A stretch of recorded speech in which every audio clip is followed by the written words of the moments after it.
Welcome to this microlearning video for first responders, maximizing interactions.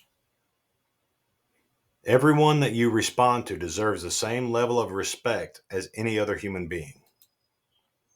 You can use signs from the person, context clues from the environment, and information from others that may know the person to identify how best to communicate with them.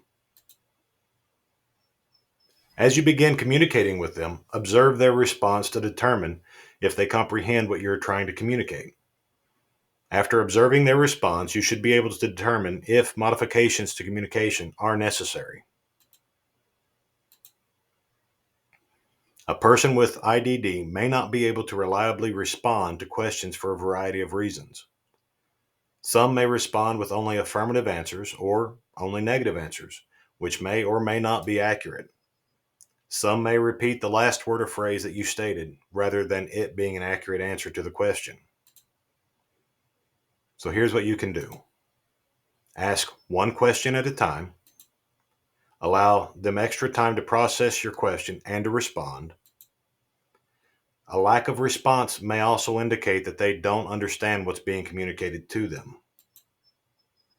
It's best to use concrete language. Avoid words or phrases with multiple meanings. Ask simple questions with choices rather than open-ended questions. Yes and no questions are an option for those that reliably can answer yes and no questions.